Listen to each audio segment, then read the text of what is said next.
로마서 1장 로마서 1장 잘못 적어졌네. 로마서 1장 아니 내가 착각했어요. 3장입니다. 3장 로마 3장 9절로 18절입니다. 내가 오늘 정신이 없어요. 아침부터 계획이 막 틀어져 가지고 거기 가서 실수를 여러 가지 하고 왔습니다. 지금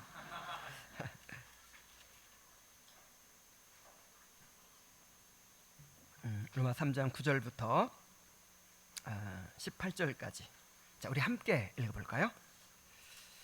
자, 시작. 그러면 어떠하냐? 우리는 나으냐? 결코 아니라. 유대인이나 헬라인이나 다 죄 아래 있다고 우리가 이미 선언하였느니라. 기록된 바 의인은 없나니 하나도 없으며 깨닫는 자도 없고 하나님을 찾는 자도 없고 다 치우쳐 함께 무익하게 선을 행하는 자는 없나니 하나도 없도다. 그들의 목구멍은 열린 무덤이 그 혀로는 속임을 일삼으며 그 입술에는 독사의 독이 있고 그 입에는 저주와 악독이 가득하고 그 발은 피 흘리는 데 빠른지라. 파멸과 고생이 그 길에 있어 평강의 길을 알지 못하였고 그들의 눈앞에 하나님을 두려워함이 없느니라 함과 같으니라. 아멘. 우리가 지금 아래로 성장하는 삶이라는 책을 가지고 이렇게 나누고 있어요. 다 지금 그 책 다 읽고 오셨죠? 그리고 그 내용 기억합니까? 그 세부적인 내용을 기억하지 못하더라도 이 제목만 기억해도 굉장히 유익해요. 항상 주제에 말뚝을 박으라 그랬죠? 우리의 겸손을 이제 이 창조론부터 시작해서 종말론 이르기까지 전체 교리와 결부시켜서 이야기하고 있는데 그것을 5가지로 얘기하고 있죠. 맨 처음에 실존적 겸손. 우리 지음받은 피조물로 지음받은 우리 존재 자체가 자체로 볼 때 겸손해야 된다는 거죠. 그 다음에 윤리적 겸손, 죄를 지었기 때문에 겸손해야 된다는 거죠. 그 다음에 복음적 겸손, 하나님의 아들의 그 놀라운 희생을 통해서 구속받았으니 겸손할 수밖에 없는 것이죠. 그 다음에 교회적 겸손, 이 교회의 지체로서 겸손할 수밖에 없는 존재예요.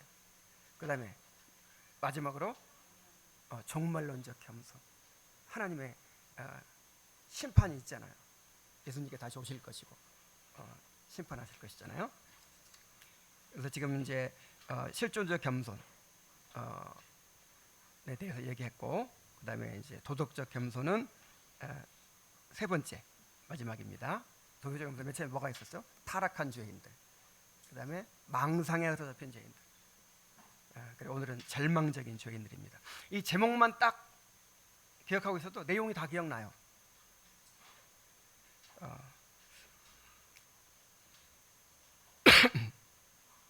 자, 우리 인간은 절망적인 죄인들이라는 거야. 그냥 죄인이 아니고 어떤 죄인들?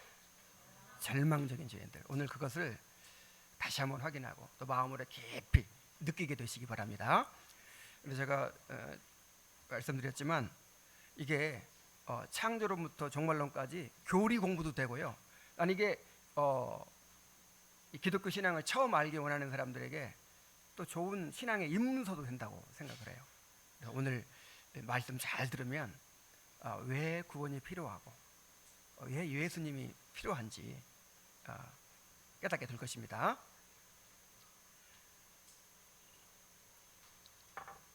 자, 로마서는 복음의 핵심을 가장 체계적으로 논리적으로 기록한 책입니다. 다른 모든 말씀들이 다 복음을 담고 있지만 어떤 이야기 속에서 담고 역사 속에서 담고 있고 문학 속에서 담고 있고 막 그렇다면 이 로마서는 아주 그거를 드러내서 논리적이고 체계적으로 그냥 딱 핵심을 그렇게 제시하는 책이에요. 자, 그런데 바울은 인사말 서론을 마치자마자 가장 먼저 인간의 죄에 대해서 이야기합니다. 그리고 이 로마서에서 가장 많은 부분을 이 복음의 파트에서 가장 많은 부분을 이 죄 문제에 할애해서 다루고 있어요. 그냥 인간이 죄인이다 뭐 몇 마디 하면 될 것 같은데 그런 식으로 하지 않고 1장 18절부터 32절까지 정말 장황하게 이방인의 삶에서 드러나는 그 죄의 실상을 아주 신랄하게 적나라하게 막 드러냅니다. 그 다음에 2장 1절부터 3장 9절까지에서는 스스로 의롭게 여기고 있는 유대인들의 죄에 대해서 또 아주 또 신랄하게 다루고 있죠. 자, 그랬으면 이제 또 끝나는 거 아니에요. 이방인에 대해 죄에 다루고 유대인의 죄에 다뤘으면 이제 더 할 말이 없을 것 같은데 그래도 부족했는지 3장 9절부터 18절 오늘 우리가 읽은 말씀에서 이제 결론적으로 모든 인류가 정죄 아래에 있다는 사실을 구약 성경을 인용해 가지고 이제 그냥 단정적으로 확정적으로 강한 어조로 또 이야기를 해요. 이거 보세요. 이 어조가 한번 보세요. 의인은 없나니 의인 없다 이렇게 이 정도가 아니에요. 의인은 없나니 몇 명도 없어요? 하나도 없다. 깨닫는 자가 없다. 하나님을 찾는 자가 없다. 다 치우쳤다. 자, 이게 이제 하나님께서 요구하시는 어떤 선이라면 여기에 딱 맞는 사람이 있다 없다? 다 치우쳤다. 다 이쪽으로 치우치든 저쪽으로. 하나님의 잣대를 딱 대면 정확하게 일치하는 사람이 있어요 없어요? 이 세상에 아무도 없어요. 다 치우쳤어요.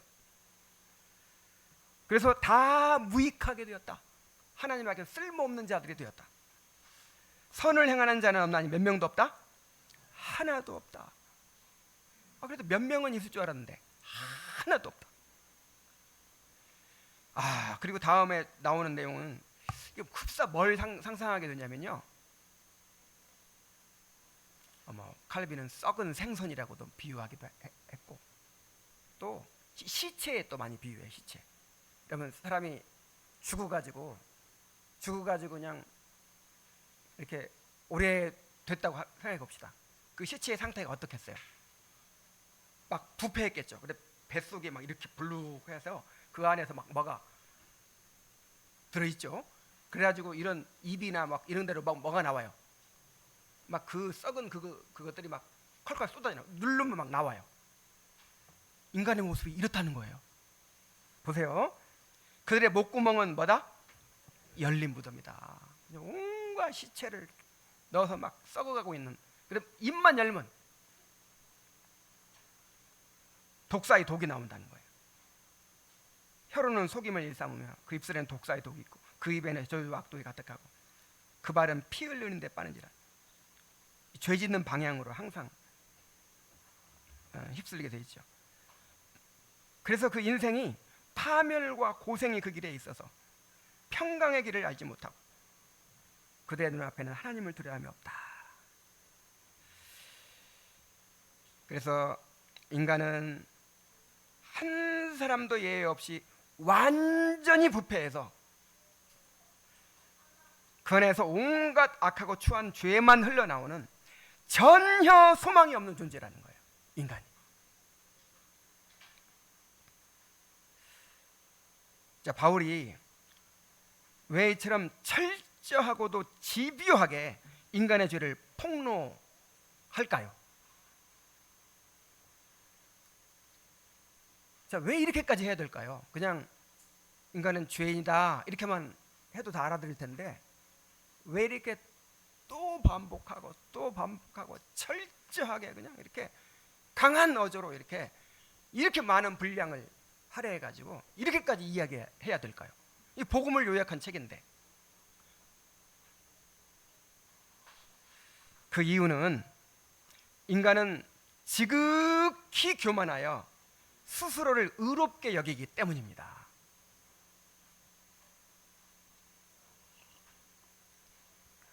교만 때문이에요. 교만. 인간은 근본적으로 교만하다 그랬죠.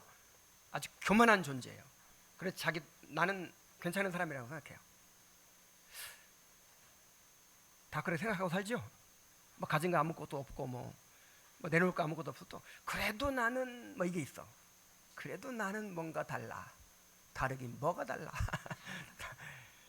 그래도 뭔가 나는 다르다는 그런 의식 이게 있어야 살아요. 사람은.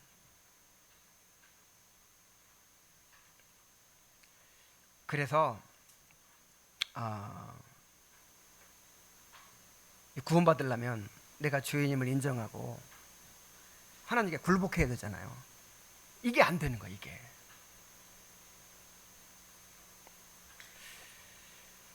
자신의 죄의 실상을 알고 자신에 대해 절망해야만 영혼의 의사신 그리스도를 찾을 수 있어요.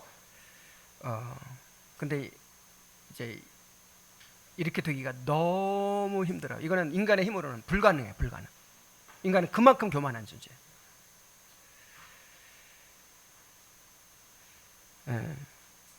그래서 인간이 자기에 대해서 절망해야만 희망이 생기는 거예요. 어떻게 해야만? 절망해야만. 근데 오늘날 교회가 희망을 제시하죠. 교회는 세상의 희망이라는 거야. 교회는 세상의 희망이고 예수 그리스도가 세상의 희망이고 그래가지고 희망을 제시해요. 희망을. 예수 그리스도 우리의 소망. 그래가지고 그래서 예수 믿으면 이 사회가 밝아지고 가정이 행복해지고 우리 삶이 다 행복한 삶이 되고 그렇게 사람들 제시하잖아요. 근데 이게 얼마나 잘못된 것인가 생각해 보세요. 내 자신의 우리 지금 인간은 절망 상태에 있는데 그 절망 상태를 알려줘야 예수 그리스도의 희망을 찾는 건데 그거를 생략해 버리는 거예요. 자기에 대해 절망하는 거 없이 그냥 예수 그리스도를 희망으로 제시하는 거예요. 이게 정말 근본적으로 기독교를 왜곡시키는 것입니다. 정말 절망해야만 소망이 생긴다는 사실. 교회 와가지고 맨 처음에 뭐 해야 돼요? 절망해요. 절망. 인간에 대해서, 내 자신에 대해서 절망해야만 그리스도 안에 소망을 발견하게 됩니다. 그래서 언젠가 절망한 적이 있어야 돼요. 자신에 대해서. 언젠가 자신에 대해서 절망한 적이 있어야만 이 사람 반드시 구원받아요. 이제 그것을 우리 저자의 목소리를 통해서 함께 살펴봅시다. 자, 이 부분부터는 이제 요약입니다. 이 장의 요약. 근데 정말 굉장히 이 내용을 잘 이야기하고 있어요. 오늘 다 잘 들으시기 바랍니다. 우리 아이들도 잘 들어야 돼요. 타락한 아담의 후손들은 전혀 희망이 없는 완전한 절망 상태에 놓여 있습니다. 그러나 우리는 교만하게도 비현실을 선택합니다. 왜냐하면 희망이 없이는 살 수가 없기 때문에. 사람은 뭐가 있어야 살아요? 희망이 있어야 살아요. 그래서 만약에 내 절망 상태를 인정하면 살 수가 없잖아요. 그래서 이렇게 얼핏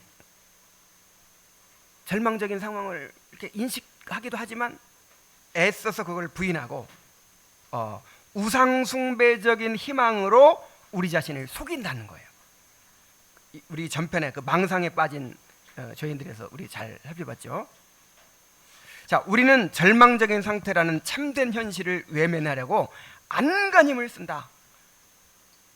그러나 자신에 대해 절망하지 않으면 구원을 받지 못한다 그랬어요. 자신에 대해 절망하지 않으면 하나님을 의지할 수 없어요.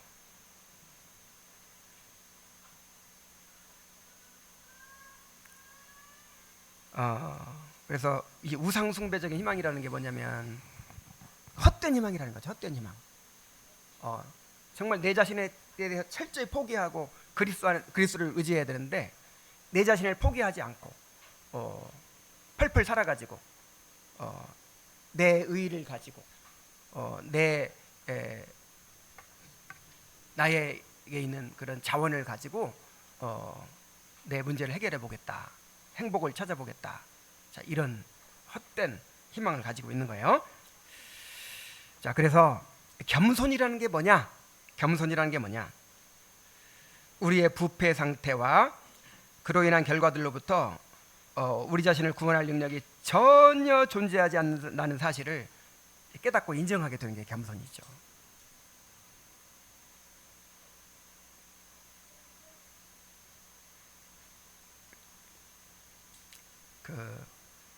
도덕적인 겸양, 난 못해요. 뭐 뒤로 빼고 뭐.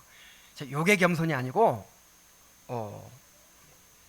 내 자신의 부패 상태, 그로 인한 결과, 무서운 죄책과 형벌, 이런 것들을 깨닫고 또 우리 자신을 스스로 구분할 능력이 전혀 없다는 사실을 이제 깨닫고 그를 인정하고 굴복하는 것이죠. 이게 겸손입니다. 정말 겸손해져야 됩니다. 자, 그것을 자세히 이제 구체적으로 살펴봅시다. 인간의 원죄를 크게 두 가지로 뭐라 그랬죠? 죄책과 오염, 이렇게 얘기했죠. 죄책과 오염, 부패라는 말로도 바꿀 수 있고 죄책과 오염, 이제 그 두 가지를 얘기하는 거예요. 먼저 죄의 형벌을 피할 길이 없는 죄인, 이건 죄책에 대해서 얘기하죠. 자, 에덴 동산에서의 죄책감, 이제 아담과 하와가 범죄한 후에 최초로 죄책을 가지게 된 얘기를 합니다. 타락하기 전에 아담과 하와는 죄책감이나 수치심을 전혀 느끼지 않았어요. 벌거벗었으나 어떻게 하지 아니하니라? 부끄러워하지 아니하니라. 하늘을 우러러 한 점 부끄러움이 없었던 유일한 사람이었어요. 그때 타락하기 전에. 자, 그들은 마음에 기록된 율법을 어긴 적이 없었기 때문에 죄책감이 무엇인지 알지 못했습니다. 죄책을 느낄 필요가 없죠. 그들은 감추어야 될 결함이 없었기 때문에 어떠한 수치심도 전혀 느끼지 못했습니다. 자, 그러나 그들이 자치권을 주장하며 하나님께 반역을 저질렀던 최초의 범죄를 통해서 죄책감과 수치심의 수문이 활짝 열렸다는 거예요. 수문이 그냥 열리는 순간 물이 콸콸콸 나와가지고 온 대지를 다 적셔버리듯이 우리 삶에, 우리 마음에 이제 죄책감과 수치심으로 완전히 그냥 가득 차게 돼버렸어요.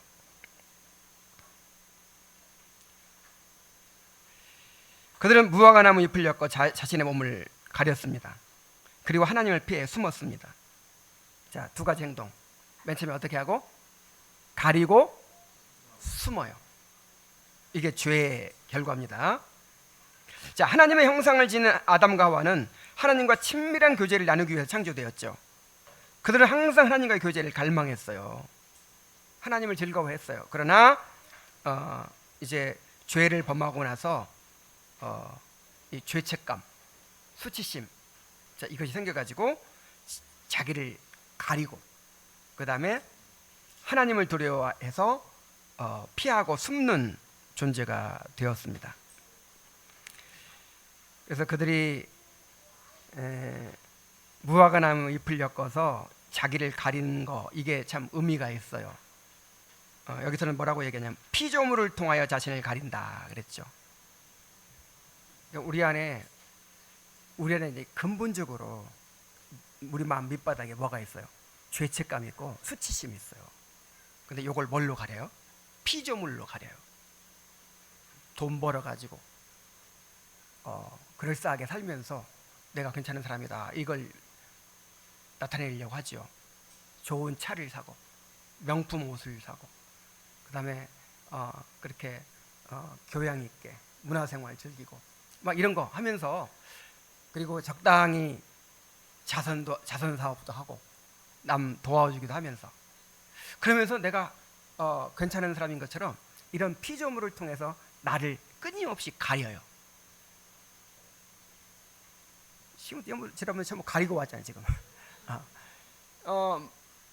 우리 타락하기 전에 가리고 올 필요가 없어요.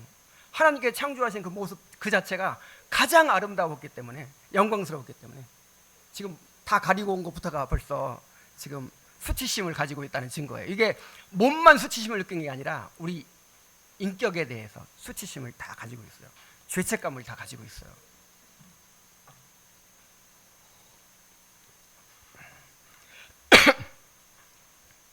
자, 그들은 피조물을 통하여 자신을 가리고 하나님을 피하여 숨고자 했습니다. 그러나 그들 스스로 만들어낸 방법으로는 죄책을 없앨 수가 없었고 구원의 방패를 찾을 수도 없었어요. 자, 무화과나무로 무화과나무 잎을 가려가지고 가려집니까? 햇볕이 나면 어떻게 돼요? 금방 말라버리죠. 그래서 하나님께서 그 가죽옷을 입혀주셨잖아요. 가죽옷. 그 가죽이 어디서 나왔죠? 동물이 죽어야 가죽이 나오죠. 근데 그러니까 동물이 죽었다는 거예요. 예수님께서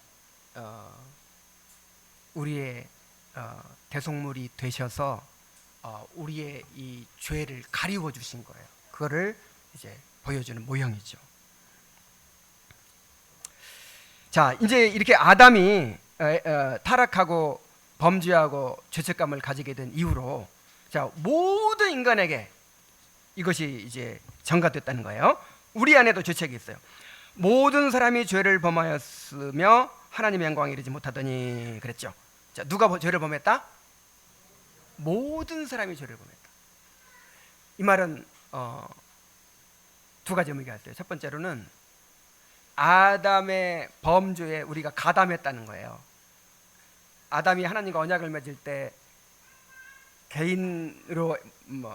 개인의 자격으로 맺은 것이 아니라 인류의 대표로 언약을 맺은 것이죠. 그래서 아담이 언약을 어기고 하나님께 반역을 일으켰을 때 우리 모두가 아담 안에서 함께 그 죄에 가담한 거예요. 그래서 그 죄책이 우리에게 전가됐어요. 억울해할 거 없어요. 두 번째 의미는 실제로 내가 그렇게 죄를 지었어. 죄 지었어요, 안 지었어요? 실제로. 제가 아담 핑계만 될 것이 없는 것이, 나도 아담 같은 죄를 엄청나게 범하며 살아왔어요, 지금까지. 모든 사람이 죄를 범했습니다. 그리고 우리도 아담처럼 창조주의 무한한 영광을 유한한 피조물의 우상들로 대체를 했죠. 하나님을 즐거워해야 되는데 하나님 대신 피조물을 즐거워하고 피조물을 의지하고, 자, 이런 죄를 범했죠. 자, 그래서 우리는 거룩하신 하나님 앞에서 죄를 지었기 때문에 죄의 형벌을 피할 수 없게 되었습니다. 우리는 죄로 더럽혀진 영혼을 깨끗이 씻거나 우리의 범죄 기록을 지울 수가 없어요.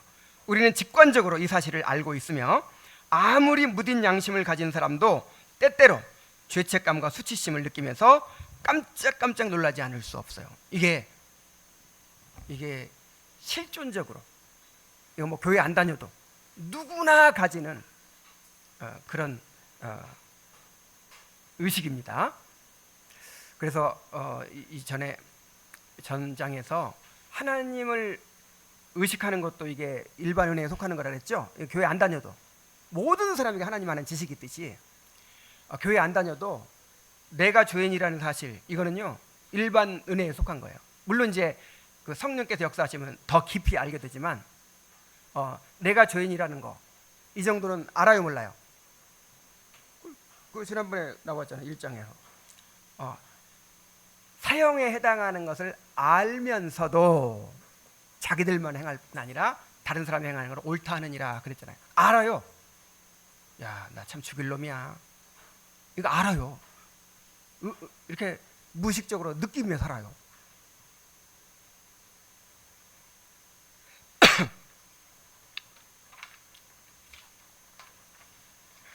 그런데 우리는 아담처럼 스스로 자신을 가리고 숨으려고 합니다. 18세기에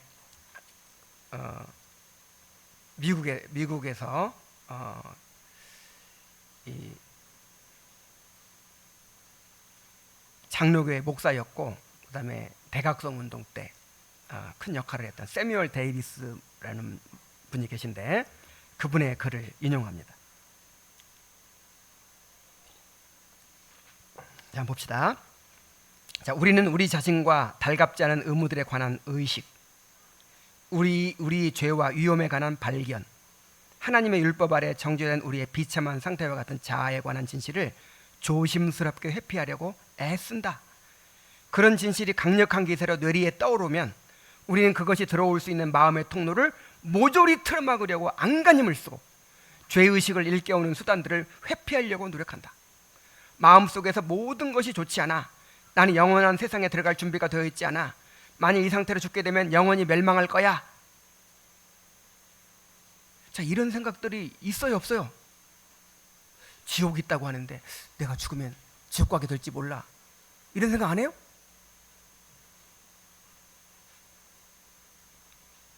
이런 불길한 생각이 떠오르고 양심에서 우리의 그런 운명을 속삭이는 소리가 들리면 우리는 잠시 슬프고 처량한 생각에 빠져들지만 이내 모든 것을 잊어버린다.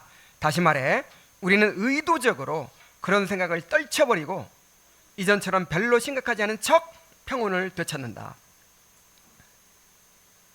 유튜브 몇 번만 하면 그냥 이런 마음 싹 없어져요.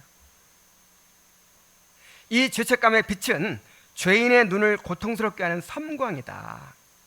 우리는 그것이 떠오르지 않게 하려고 우리 자신을 어두움으로 감싼다. 범죄자들이 이렇게 이제 사람을 뭐 죽이고 뭘 뺏고 막 했다고 칩시다. 그리고 나서 맨 먼저 하는 일이 뭔지 알아요? 술 먹으러 가는 거예요. 진탕 술 먹고 마시면서 그런 죄책감을 막 잊어버리려고 하는 거예요. 유흥을 즐기면서.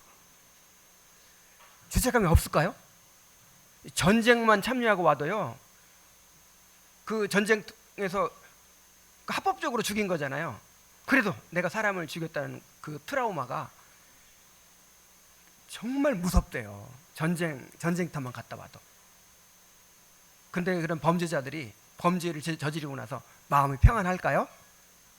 그래서 이제 그런 거를 더 이렇게 감추기 위해서, 막 억누르기 위해서 막 술과 유흥에 빠지는 거예요.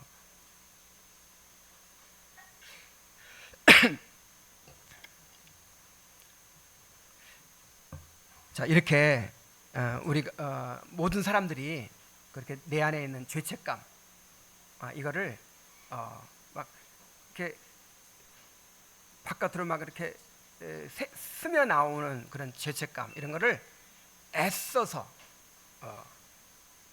억누른다는 거예요. 만약에 그거를 인정하다가는 너무 골치 아파져요. 이거 어떻게 해, 이거? 그러면 내가 내 삶을 고쳐야 되잖아요. 또 내 하는 걸 막 그만둬야 되고 막. 그래서 애써 억눌러요. 자, 그러나 우리는 재판관이신 하나님을 없앨 수가 없다. 하나님께서 우리 안에 심어놓으신 양심을 없앨 수가 없죠. 양심을 없앨 수가 없고, 재판관이신 하나님을 없앨 수가 없고, 우리 이마에 새겨진 사형 선고를 없앨 수가 없어요. 인간은 아무리 큰 노력을 기울여도 죄로 인해 초래된 무한한 죄책을 제거할 수 없어요. 자, 죄책이 뭐죠? 죄의 형벌이란 뜻, 죄의 책임과 형벌이란 뜻이에요. 죄의 책임과 형벌, 그것을 의식하는 것, 이게 죄책이에요. 죄책은 죄의 책임과 형벌을 의미하는데, 그거를 이제 우리가 인간이 무의식 중에 의식하면서 한다는 거죠. 의식한다는 거죠. 그것을 없앨 수가 없다. 자, 인간에게 죄책이 없어지려면 두 가지가 필요하대요. 첫째, 그들은 온 마음을 다해서 하나님의 계명을 완전하게 지켜야 돼요.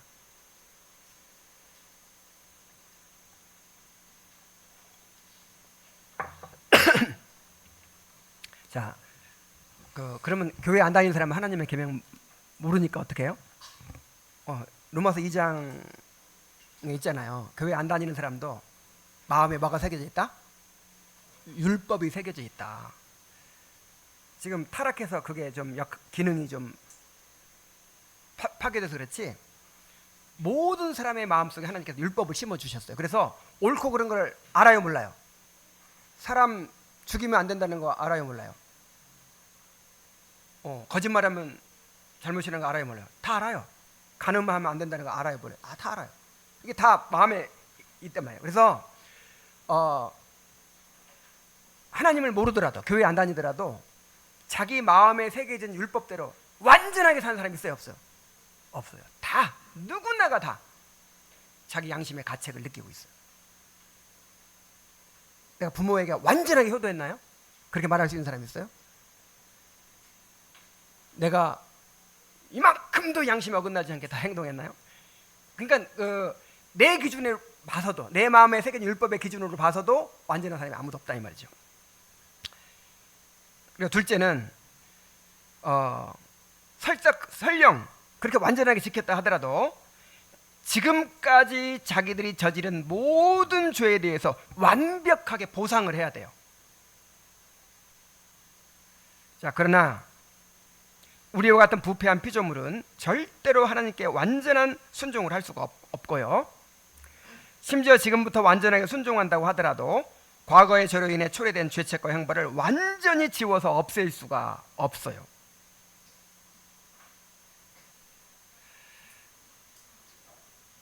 자, 우리가 구원받으려면 하나님의 율법을 완전하게 지켜야 되고, 또 지금까지 못 지킨 걸 완전하게 보상을 해야 되는데 이 두 가지 다 불가능하다 이 말이죠. 근데 우리의 이 죄책이라는 게 크기가 얼마 정도 되냐면, 누구한테 지은 죄예요? 하나님께 지은 죄예요. 무한하신 하나님께 지은 죄이기 때문에 우리의 죄의 크기도 어때요? 무한해요. 그래서 우리의 그 죄책과 형벌은 영원히 끝날 수가 없어요. 그래서 지옥이 있는 거예요. 그래서 지옥이 영원한 거예요.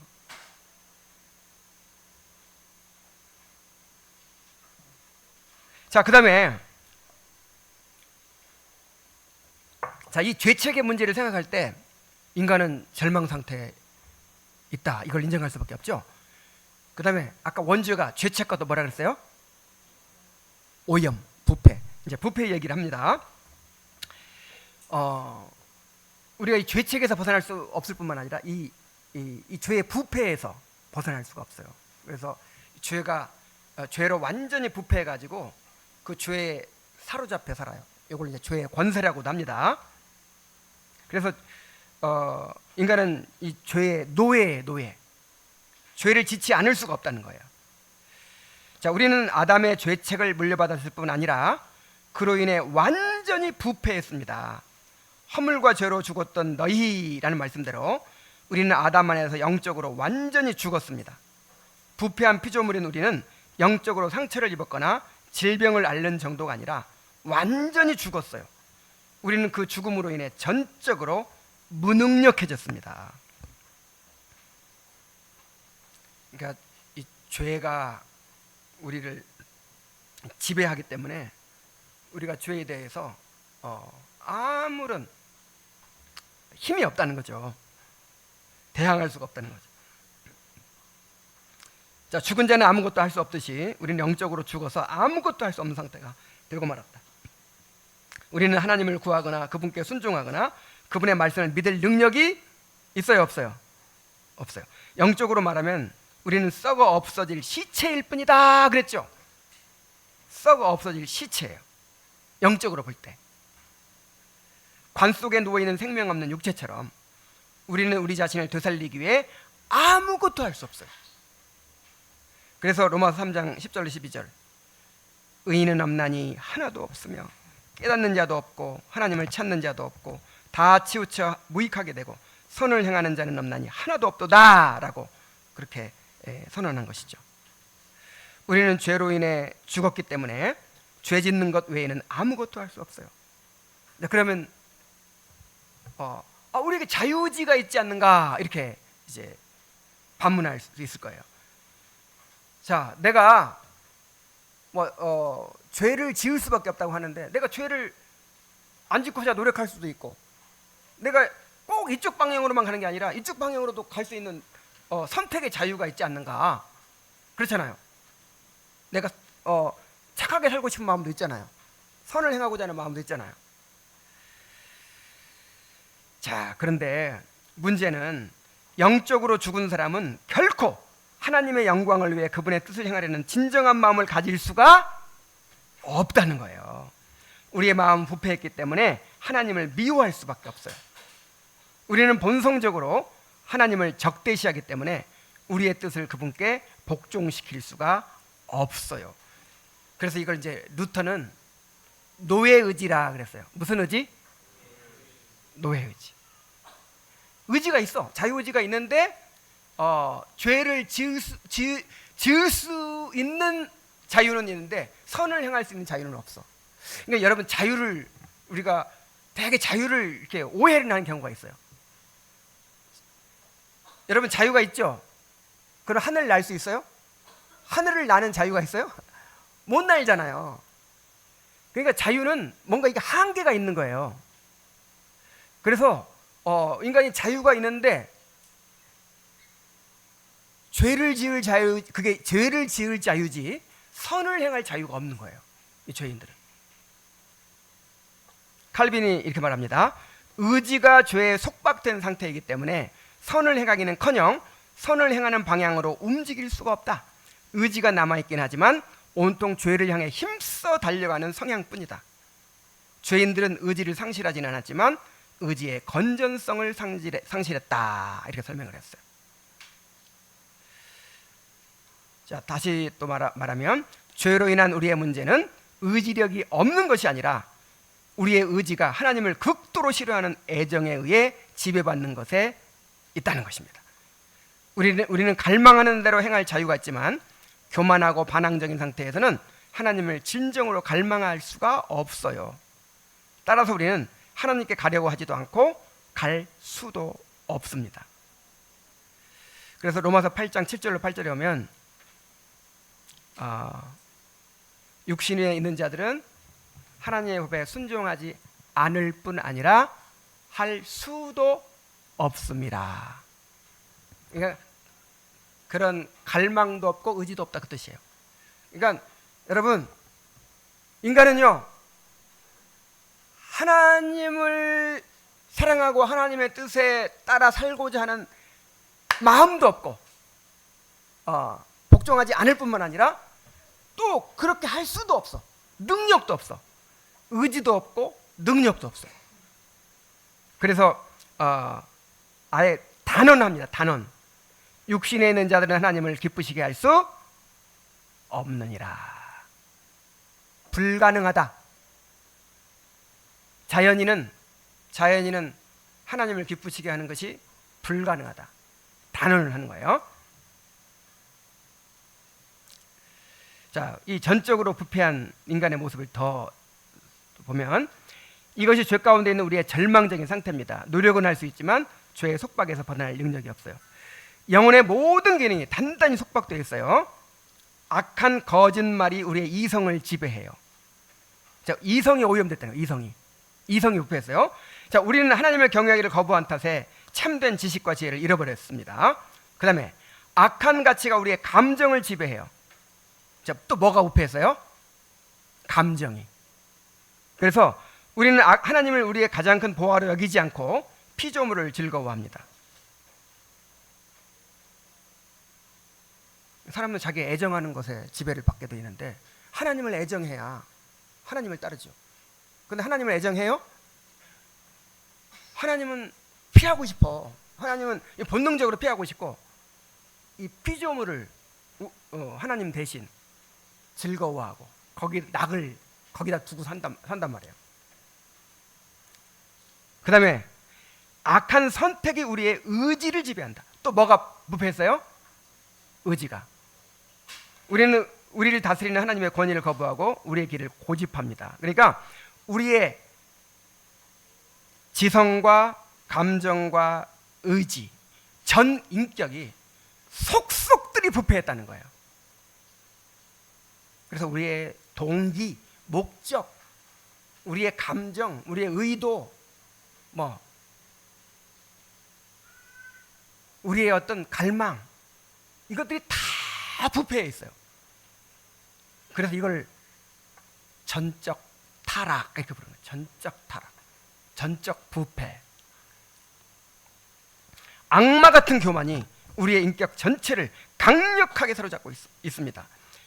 하나님의 은혜로운 통제 덕분에 우리 가운데 많은 사람이 부패한 상태에서도 교양 있고 예절 바르게 살고 있습니다. 자, 여러분, 이걸 아셔야 돼요. 이걸 아셔야 돼요. 자, 우리가 이렇게 철저하게 부패해가지고 자, 이런 상태에 있는데 왜 세상에 이렇게 그럴듯하게 돌아가고 있습니까? 이게 하나님의 은혜예요, 은혜. 하나님께 은혜를 잠시 거두실 때가 있어요. 예를 들어서 그 전에 그 LA에서 변전소가 망가졌나 해가지고 전기가 나간 적이 있었죠. 전기가 나가니까 어떻게 됐어요? 막 사람 막 무법천지가 됐죠. 그래가지고 막 상점들 약탈하고 막 완전히 막 무법천지가 됐잖아요. 그런 거라든지 전쟁 상황이라든지 정말 이 사람이요 그렇게 교양 있고 인격 훌륭하고 막 이런 사람들도요 그런 극단의 환경에 처하면요 진짜 악한 그런 온갖 그런 일들을 벌입니다. 우리한테서 그게 나와요. 우리한테서 우리는 지금 이런 사회 제도를 통해서 뭐 체면을 통해서 교육을 통해서 뭐 어떤 가정이라는 울타리 막 모든 걸 통해서 하나님께서 우리를 은혜로 통제하고 계시는 거예요. 정말 이게 얼마나 큰 은혜인지 몰라요. 우리가 지금 나라를 위해서 기도해야 되는 이유도 하나님께서 이 나라를 우리에게 허락하신 이유가 뭐냐면 이게 일반 은혜거든요. 그냥 인간의 이 죄악이 있는 그대로 분출하면요 금방 지옥같이 돼버려요. 근데 그렇게 되기가 너무 쉬워요. 만약에 공권력이 기능을 안 해버려요. 공권력이 기능을 안 해버리고 CCTV 다 없어지고 CCTV 이제 기능이 이제 뭐 없어지고 그러면 이 나라가 이렇게 평안하게 잘 돌아갈 수 있을까요? 하루아침에 무법천지가 되고 지옥같이 돼요. 그래서 하나님께서 이 국가라는 제도를 통해서 공권력을 통해서 이렇게 질서를 보존하고 계시는 거거든요. 이게 일반 은혜. 노아 언약에 의해서 지금 이 세상을 보존해주고 계시는 것이거든요. 그래서 우리가 기도해야 돼요. 그 약속을 의지해서 기도해야 돼요. 이 나라 질서가 무너지지 않도록. 이 법치가 무너지면, 이 나라의 질서가 무너지면 그냥 뚝이 터지듯이 누가 법을 지켜요? 그러니까 힘으로 하고 완력으로 하고 막 때로 몰려가지고 막 하려고 하지. 정말 무서운 세상 됩니다. 그래서 하나님의 은혜로운 통제 덕에 우리 가운데 많은 사람이 부패한 상태에서도 교양 있고 예절 바르게 살고 있어요. 그러나 겉은 단정하고 좋게 보여도 안은 썩어가는 무덤과 같아서 하나님을 거부하는 부패함이 가득합니다. 우리는 서로 친절하게 인사를 나누고 자선을 베풀고 부끄럽지 않은 직업 활동을 하지만 본성상으로는 지옥에 갈 수밖에 없는 우상 숭배자들입니다. 우리의 말과 생각과 행위에는 교활함과 교만함이 가득합니다. 우리는 그런 상태를 변화시킬 능력이 있어요, 없어요? 없어요. 이것이 우리의 본성입니다. 우리는 아담 안에서 전적으로 부패했어요.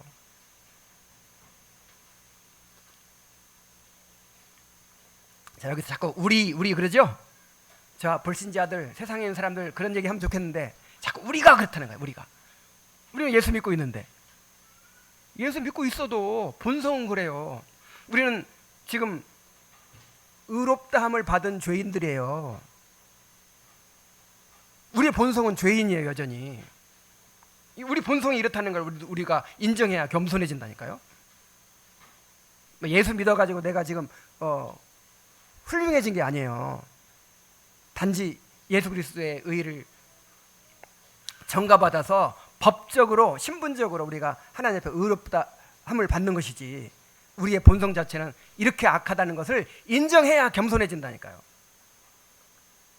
그래서 교회 오래 다니면서 자꾸 뭐 그냥 그럴싸한 그런 높은 수준의 그런 도덕 수준을 배우고 막 이러니까 사람은 자기가 배우고 자기가 읽고 이것이 자기 수준이라고 착각을 하거든요. 그래가지고 교회 10년 다니고 20년 다니면서 막 많이 배우니까 내가 그만큼 의로워진 줄 알아. 이게 착각이에요. 이 의로워진 줄 알면 이게 바리새인이에요. 근데 배우면 배울수록 내가 이렇게 큰 죄인이구나 하는 것을 점점 깊이 알아가면 이게 올바른 신자인 거예요.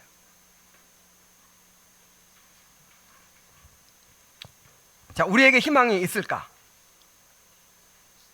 하나님을 지향하는 자기 인식은 자기 어려운 말이지만 하나님 앞에 나를 본다는 것이죠.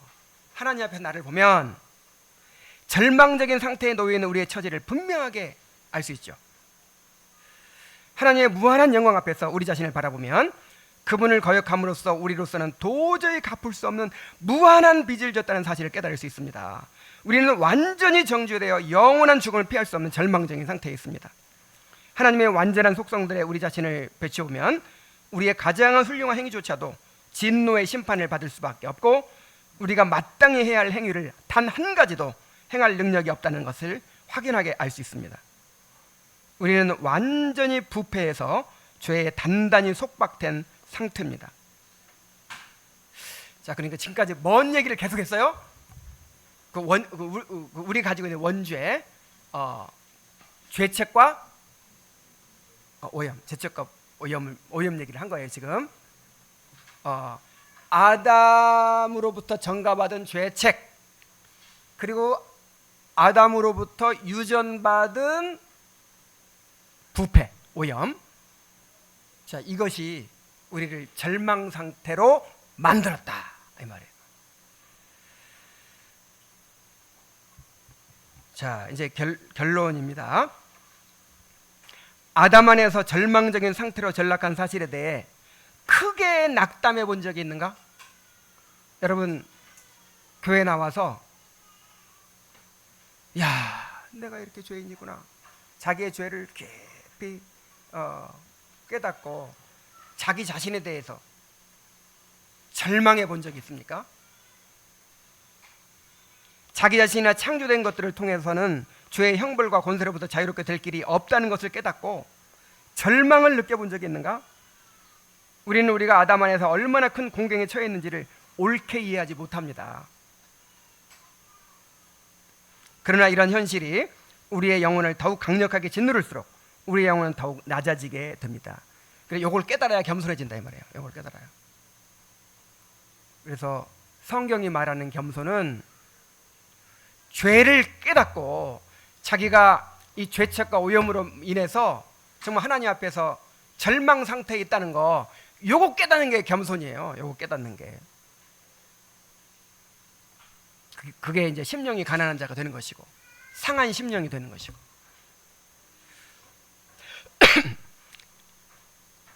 우리의 영혼이 낮아져야 하는 이유는 오직 겸손만이 절망적인 자아에서 벗어나 희망의 하나님께로 나아가게 해주기 때문입니다.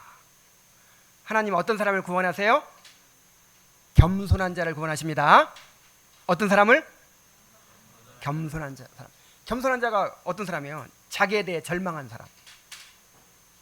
자기에 대해 절망한 사람. 이 사람이 겸손한 사람이에요. 이 사람을 구원하신다는 거예요.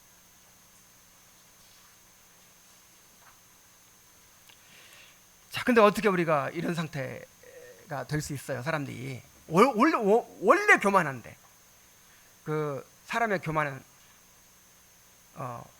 미련함은, 또 교만은 절구해놓고 공의로 찧어도 벗겨지지 않는다 그랬거든요. 죽어도 안 벗겨요. 근데 어떻게 인간이 겸손해질 수 있나요? 오직 성령의 은혜만이 가능하게 만들어요. 그래서 이 저자가 평양대부흥 예를 들죠. 평양대부흥의 한 가지 특징은 성령의 역사로 사람들이 자신이 부패한 죄인이라는 사실을 더욱 절실히 깨닫게 된 것이다.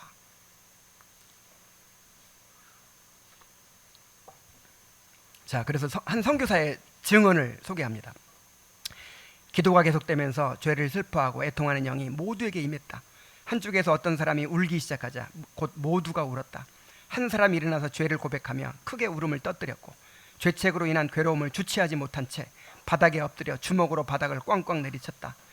나의 요리사도 방 한쪽에서 울며 죄를 고백하면서 나를 향해 목사님, 제게 희망이 있을까요? 제가 용서받을 수 있을까요? 하고 울부짖더니 바닥에 쓰러져 울고 또 울면서 고통스럽게 소리쳤다. 멀쩡해 잘 살아가던 사람들이에요. 다 착하다고 하던 사람들이에요. 근데 성령께서 역사하셔가지고 그들의 죄를 보게 하시니까 이렇게 자기에 대해서 절망하게 된 거예요. 낮아지게 된 거예요. 성령의 역사로 인해서 죄를 자각하게 되면 낮아지게 됩니다. 이사야처럼 크게 고통스러워하면서 절망감으로 산산이 부서질 수밖에 없어요. 자, 어떻게 될 수밖에 없어요? 산산이. 이게 여호와께서 구하시는 제사는 상한 심령이라 할 때 그 영어로 하면 broken heart, broken heart. 산산이 잘게 부서진. 그러니까 정말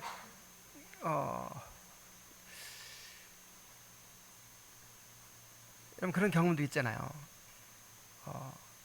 꼭 뭐 신앙적인 것이 아니라도 내가 부모에게 뭐 엄청 큰 잘못을 했는데 나중에 그거를 이제 알게 되고 그때 그 괴로움 막 그냥 이제는 마음이 막 완전히 무너져가지고 그냥 뭐 무슨 면목이 없고 막 할 말도 없고 막 정말 내 죄 때문에 막 너무 괴로워하는. 그러니까 막 벌 받을까봐가 아니라 그 내가 그 사랑하는 부모면 부모 어떤 그분의 마음을 그렇게 내가 아프게 하고 그렇게 몹쓸 짓을 했다는 그 괴로움에 그냥 마음이 산산이 막 깨지고 무너진 상태. 이런 거 경험해 보신 적 있잖아요. 이런 거를 이제 상한 심령이래. 상한 심령. broken heart.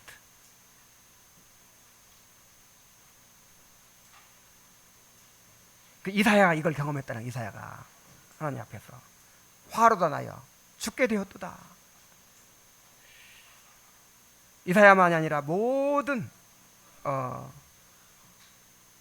진정으로 회심한 사람들의 경험이죠. 자, 근데 그렇다고 해서 이제 그 특별한 하나님의 그 은혜의 시기, 이런 부흥의 시기에는 이렇게 극적인 막 이런 게 나타나요. 근데 요거만 막 기대하고 요거 아니면 회심한 거 아니고 또 이렇게 오해하면 안 됩니다. 그러니까 이제 이런 게 하나의 어떤 원리로서의 기준이 되는 것이지 모든 사람이 막 이렇게 떼굴떼굴 구르면서 울은 적 있어? 없어? 그럼 회심 아니야. 이건 진짜 아니에요. 점진적으로 조금씩 이렇게 깨달을 수. 그래서 어느 정도 단계에 가야만 또 구원받는 게 아니라 구원받은 이후에도 구원받은 이후에 점점 깊어져 가는 거죠. 획일적인 것이 아니에요. 모든 사람이 똑같아야 되는 것이 아니에요. 경험이. 그분은 자신을 올려다보게 하려고 우리를 낮게 낮추신다.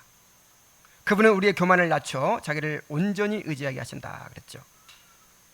하나님은 우리를 멸하기 위해서가 아니라 구원하기 위해 우리를 낮추십니다. 그 이유는 교만한 망상에서 벗어나야만 비로소 하나님의 구원이 필요하다는 것을 깨달을 수 있기 때문입니다. 그래서 낮추는 것 그 자체가 목적이 아니죠.